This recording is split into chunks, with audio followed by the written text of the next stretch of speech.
Assalamualaikum warahmatullahi wabarakatuh. Selamat pagi, salam sejahtera untuk kita semua. Alhamdulillahirabbil alamin. Hari ini saya Fatin Lailatul Badriyah, Eskep and SMkep. Di sini saya akan menjelaskan tentang pengkajian sistem kardiovaskuler. Di mana pengkajian sistem kardiovaskuler ini bertujuan untuk mengkaji fungsi kardiovaskuler, kemudian mengenal adanya gangguan aktual atau nyata, serta mengenal adanya gangguan potensial, mengidentifikasi penyebab gangguan kardiovaskuler, dan merencanakan cara mengatasi permasalahan yang ada, serta menghindari masalah yang akan terjadi. Adapun cara pengkajian terdiri dari anamnese, kemudian pemeriksaan fisik, dan pemeriksaan diagnostik. Anamnese yaitu terdiri dari keluhan utama, di mana keluhan itu penting dirasakan klien sehingga perlu pertolongan. Keluhan utama itu ungkapan dari pasien, di mana pasien itu akan mengeluh atau mengungkapkan apa yang dirasakan pada saat ini. Kemudian riwayat penyakit sekarang. Penyakit sekarang yaitu perjalanan sejak timbul adanya keluhan hingga pasien minta pertolongan di pelayanan kesehatan. Riwayat penyakit terdahulu ini juga penting, di mana perawat akan menanyakan penyakit yang pernah diderita atau pernah dialami pada waktu dahulu sehingga bisa menyebabkan penyakit sekarang yang dirasakan. Riwayat penyakit keluarga juga perlu dikaji, di mana apakah ada penyakit yang menyertai di dalam keluarga atau penyakit keturunan yang ada sehingga pasien itu mempunyai genetik atau mempunyai penyakit keturunan dari keluarga atau penyakit yang menular di keluarga itu. Riwayat pekerjaan juga dikaji, sangat penting, di mana situasi tempat kerja, situasi lingkungan kerja ataupun tempat di mana dia bekerja sehari-hari. Riwayat pekerjaan itu apakah berat ringannya stresor ataupun berat ringannya pasien itu dalam bekerja. Kemudian riwayat geografi, yaitu ada lingkungan, apakah dekat dengan industri di mana polusi banyak ataupun di mana pasien itu tinggal. Riwayat alergi, di mana riwayat alergi juga dipertimbangkan, apakah punya riwayat di mana bisa mempengaruhi adanya gangguan pada kardiovaskuler.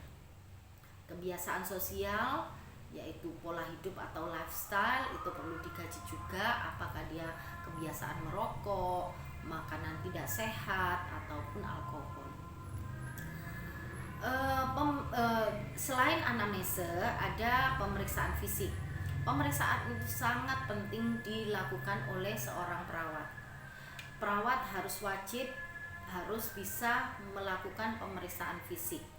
Pemeriksaan fisik torak dan abdomen itu terdiri dari inspeksi, palpasi, perkusi, dan auskultasi.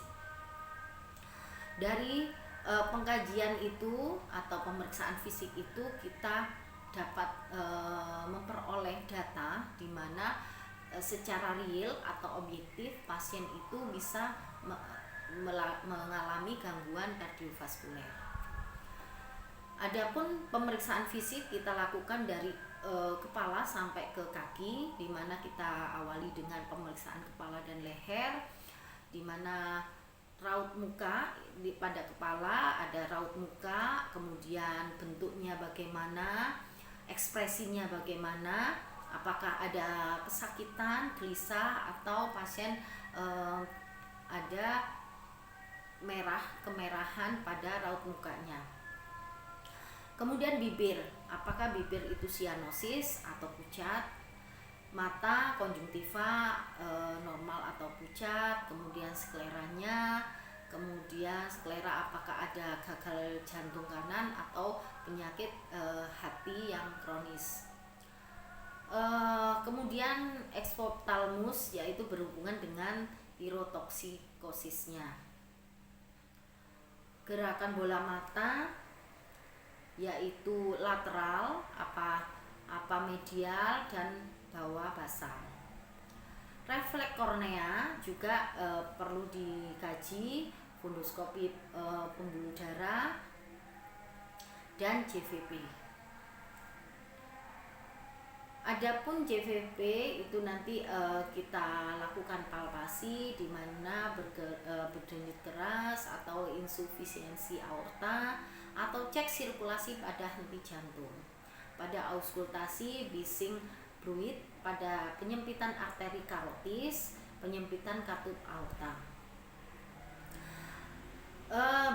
Begitu juga dengan kelenjar tiroid. Kemudian kita melakukan pemeriksaan inspeksi, palpasi, dan auskultasi dengan cara tengadah sedikit, telan ludah, kemudian teliti bentuk dan kesimetrisannya. Trakea juga begitu, kita palpasi. Bila ada denyut jantung, trakea terasa tertarik ke bawah, kemungkinan ada aneurisma aorta atau tumor mediastinum. Di sini kita jelaskan adanya gambar di atas, yaitu penampang dari leher pasien dengan di pengkajian kardiovaskuler. Ada vena jugularis, ada tiroid, kortikotiroid, kemudian ada tiroid arteri, arteri tiroid superior, kemudian karotis, arteri karotis, kemudian tiroid gland, tiroid veins atau vena tiroid, dan trachea. Di sini juga penampangnya sama, ini dari samping kita tahu dari sternocleidomastoideus, kemudian karotis arteri, dan lain-lain. Menginjak yang kedua yaitu pemeriksaan torak dan sistem respirasi. Pada pemeriksaan sistem kardiovaskuler ada pembuluh darah perifer dan ada jantung dan aorta itu sendiri. Pembuluh darah perifer yaitu arteri perifer yang dinilai adalah frekuensi, irama, ciri denyutan, isi nadi, keadaan pembuluh darah. Frekuensi normal pada kardiovaskuler adalah 60-100 kali per menit. Sedangkan irama normal, teratur atau reguler. Ciri denyutan ada pulsus anorchot dan pulsus celer.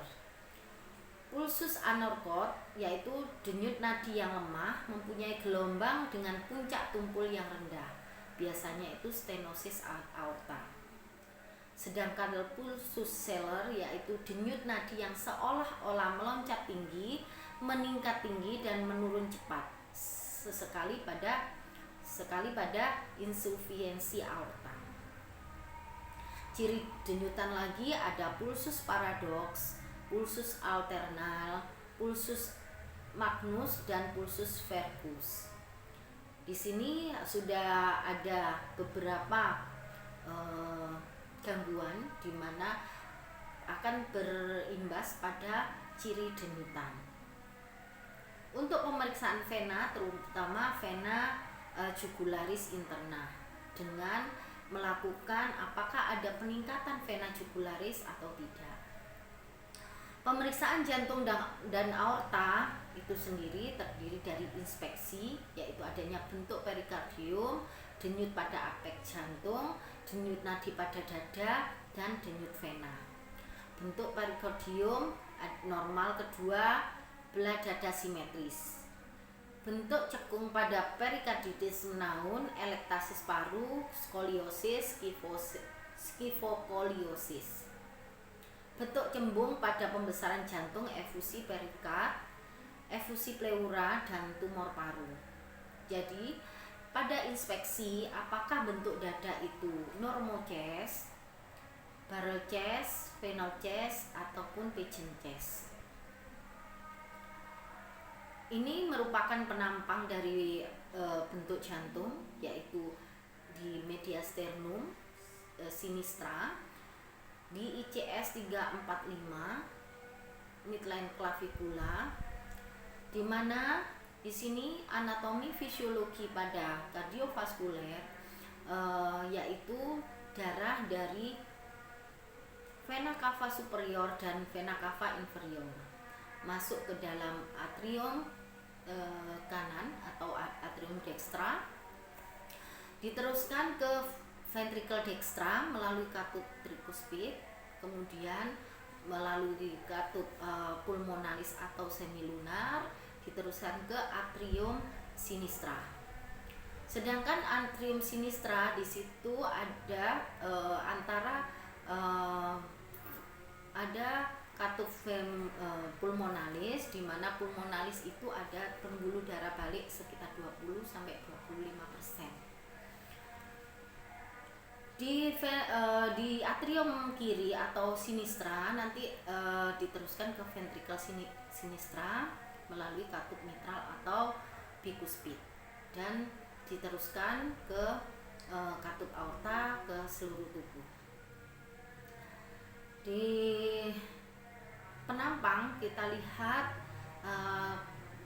ada posisi ataupun postur tubuh skoliosis, di mana ini ada gangguan pada jantung ataupun pada tulang belakang, sehingga pasien itu terjadi skoliosis.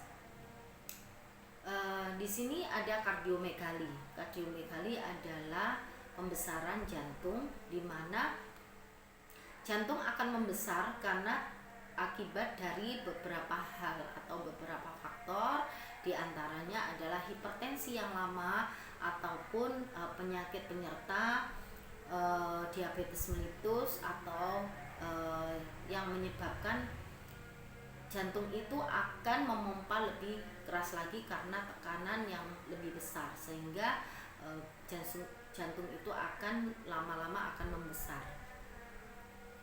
Di sini ada tumor mediasternum, sehingga bentuk dadanya cembung atau barrel chest kita lihat di penampang. Oleh karena itu bentuk dada harus dikaji secara seksama. Ini tadi mungkin ulasan lagi anatomi dan letak jantung, di mana vena cava superior dan inferior masuk ke dalam atrium. Terima kasih.